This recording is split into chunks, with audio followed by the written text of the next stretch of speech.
Son las 8 horas con 14 minutos. Damos la bienvenida al abogado Roque Ordóñez. Él es asambleísta por la provincia de La Suay y representante por la Revolución Ciudadana.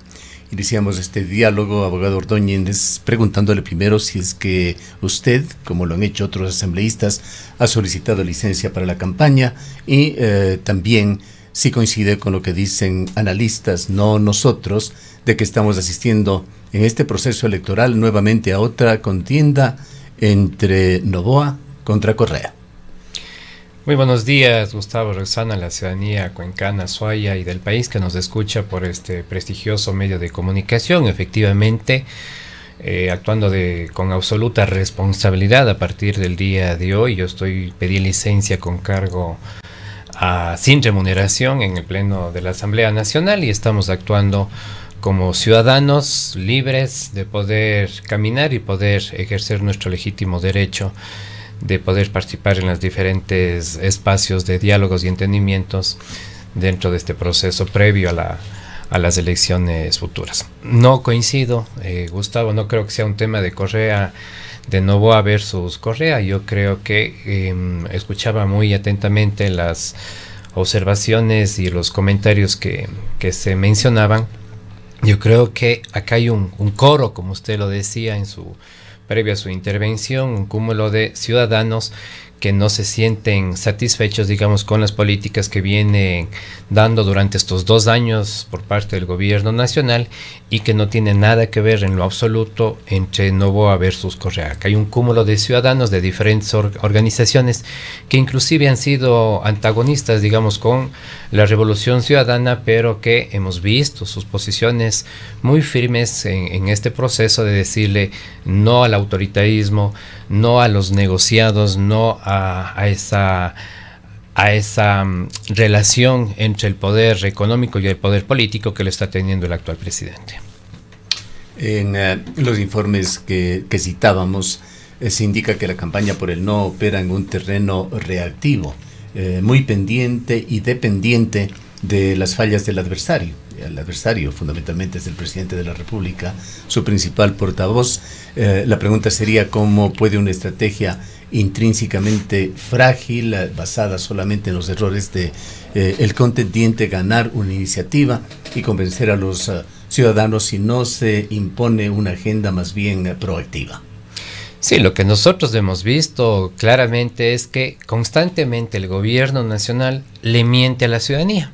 Es importante hacer un pequeño análisis de lo que ha venido sucediendo durante estos últimos meses, este último año, por ejemplo, donde primero el presidente nos decía de que primero no nos iba a subir el diésel. Recuerden claramente en un debate presidencial el presidente decía que no iba a subir el tema de los combustibles y que terminó haciendo absolutamente todo lo contrario, subió el diésel. Decía de que por parte del presidente nos iba a brindar mayor seguridad.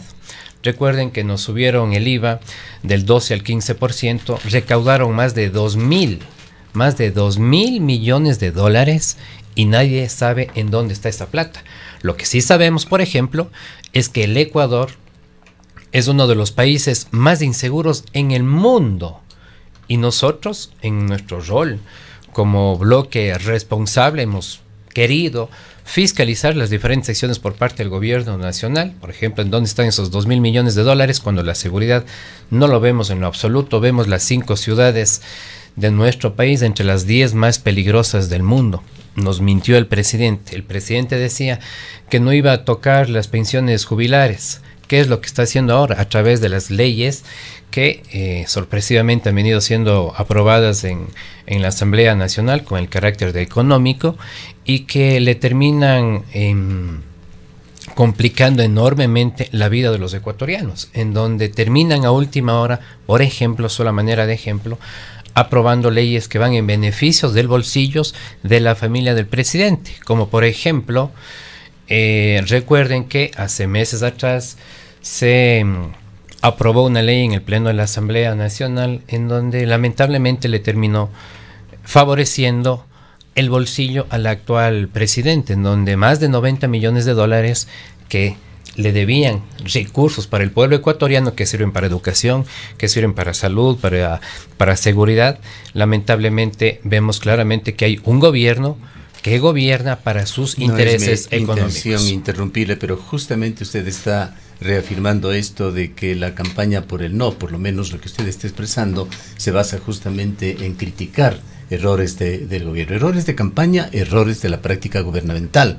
La pregunta era, ¿qué o cuál es la propuesta proactiva del no? ¿Qué alternativa ofrecen a los ecuatorianos? Bueno, más allá de las alternativas, ¿qué es lo que nosotros se han venido reconociendo a lo largo de los últimos años? Por ejemplo, en nuestra propia Constitución, los derechos a la naturaleza. Claramente, nosotros hemos visto como cuencanos y como suayos las intenciones por parte del gobierno nacional cuando nosotros tenemos una Constitución que garantiza nuestras fuentes hídricas, en donde Cuenca y el Azuay le dijo absolutamente no a la explotación minera en zonas de recarga hídrica, en donde hubo 2 consultas, pero nada de eso el gobierno nacional ha pretendido respetar a nivel nacional. Lo que sí buscan, ya lo vimos días atrás, un vocero por parte del gobierno nacional, en donde van a pretender, por ejemplo, tener una nueva constitución que no garantice los derechos de la naturaleza, cuando internacionalmente muchos países, la propia Organización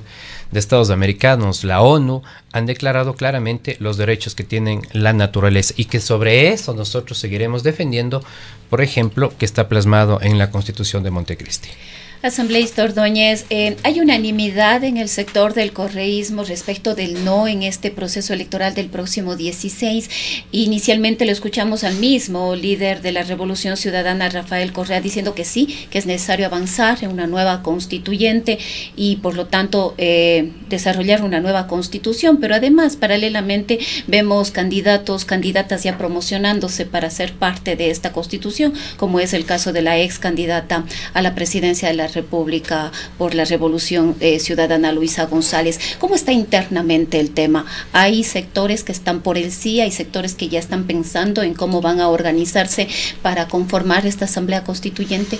No, hay cohesión dentro de nuestra organización política, como toda organización, con nuestras diferencias en algunos temas puntuales, pero indudablemente nuestra organización, nuestros líderes, claramente hay una orientación política de frenarle, de decirle no a la corrupción, de decirle no al autoritarismo, de decirle no a los negociados, de decirle no a las privatizaciones del sector de la salud. Eso nosotros tenemos. Eso es un no a una nueva constitución. Absolutamente claro, por supuesto, con absoluta claridad. Ahora, cuando usted habla de este tema de los derechos, indudablemente tiene razón, hay riesgos de que importantísimos derechos relacionados con el medio ambiente y la naturaleza, por ejemplo, puedan retirarse de la nueva Constitución. Entre esos está el de la consulta previa, libre e informada, que ha jugado un papel fundamental en el tema de Quimsacocha, tema del quinto río tan fundamental aquí en la provincia de la Azuay. Pero muchísimos votantes, particularmente aquellos que se han decidido ya a votar por el sí, ven que la Constitución de Montecristi tiene también una serie de defectos que no se han corregido y que por sus candados hacen imposible de corregir, o muy difícil. Uno de ellos es el Consejo de Participación Ciudadana y Control Social. Respecto a lo que usted señalaba, hubo el día de ayer una declaración que acabamos de transmitir, la íntegra del presidente de la República, Daniel Noboa, en Washington, en donde habla de que la Constitución es hipergarantista. Nuevamente sugiere, por lo menos en esta declaración, de que intervendrá sobre el tema de derechos.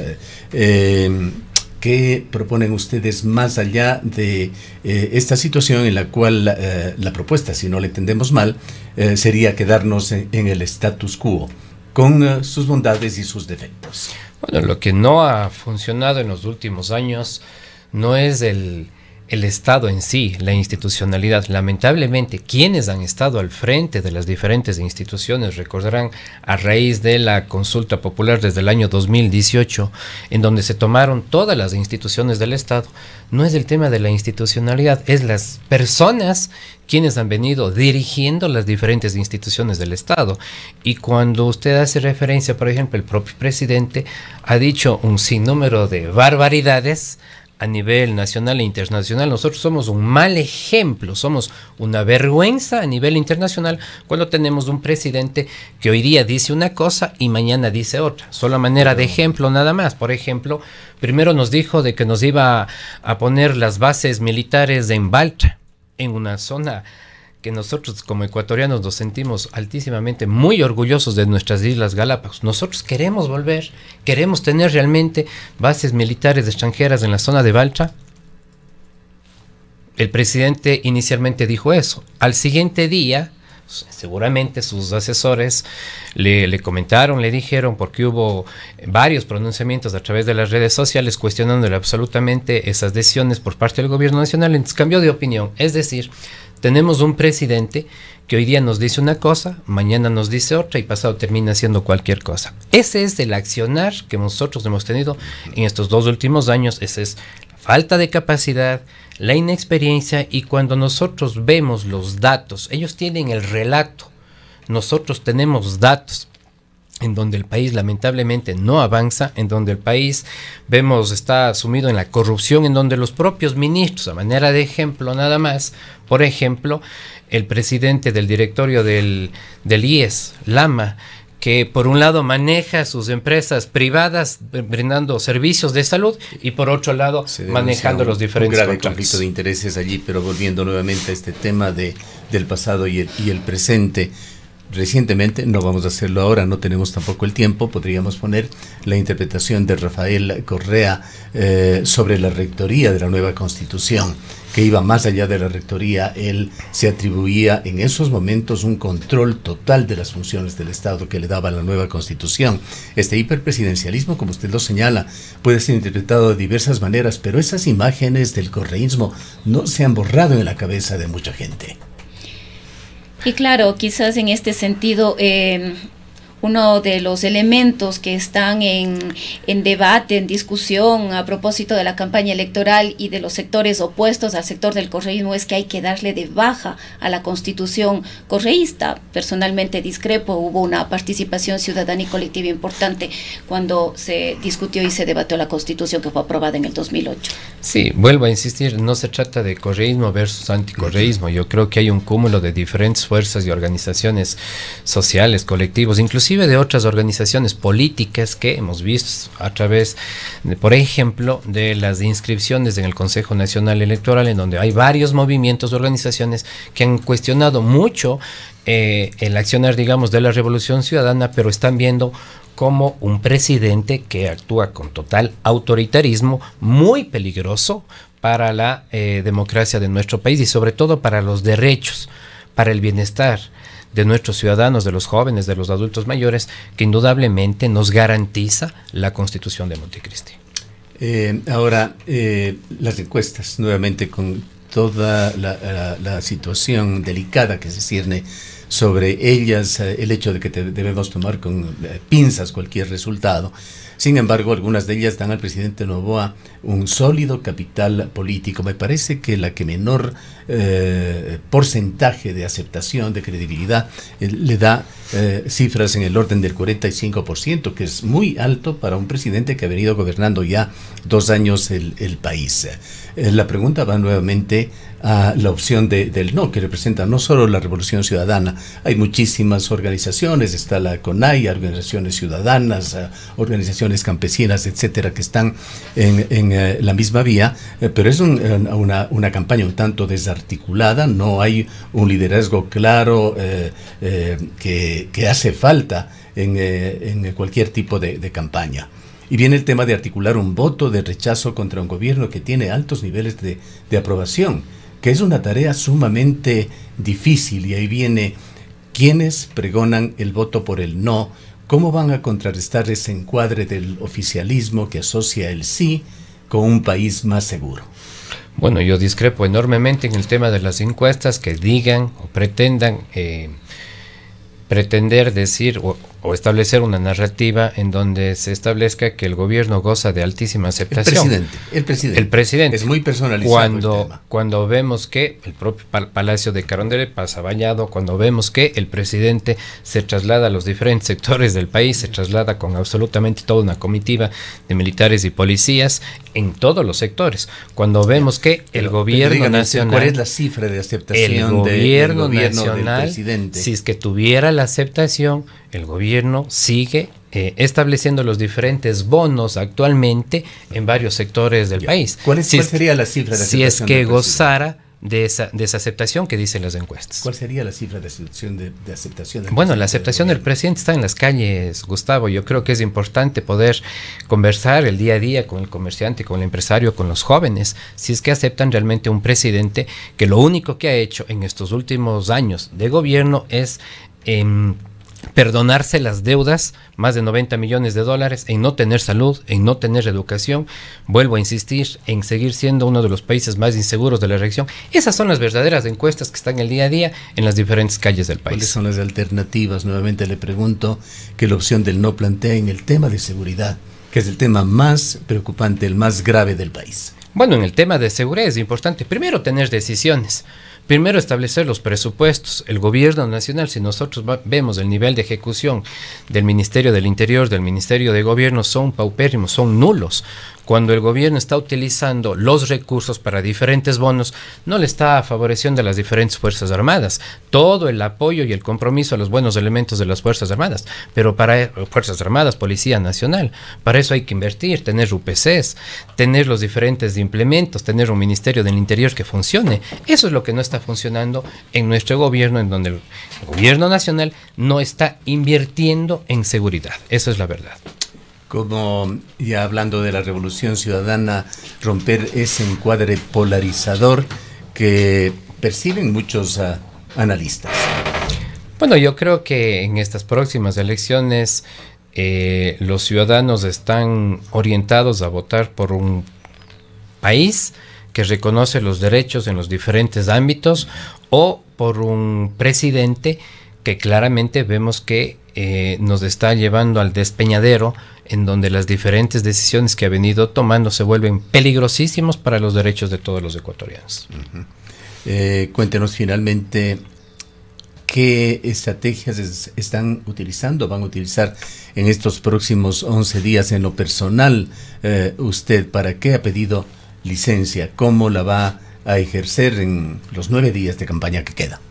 Bueno, nosotros llevándoles la voz, la verdad a los ciudadanos, comentándoles las diferentes acciones, dándoles a conocer en los diferentes espacios, en los cantones, en las parroquias, de lo que representa tener una constitución. Los derechos del agua son derechos que nosotros le hemos venido luchando y que a lo largo de nuestra historia.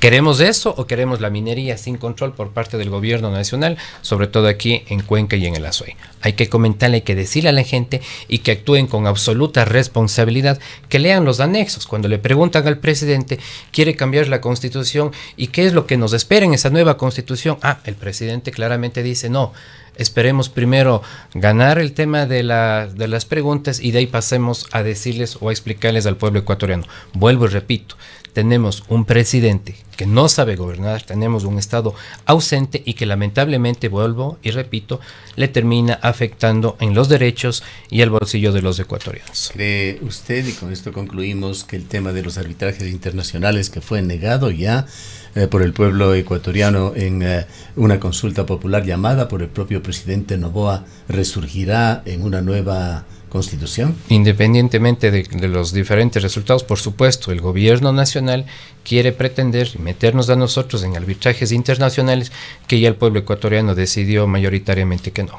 Bien, le agradecemos por su presencia. Muchísimas gracias. Declaraciones del abogado Roque Ordóñez, asambleísta por el Azuay, por la Revolución Ciudadana. Son las 8:33 minutos.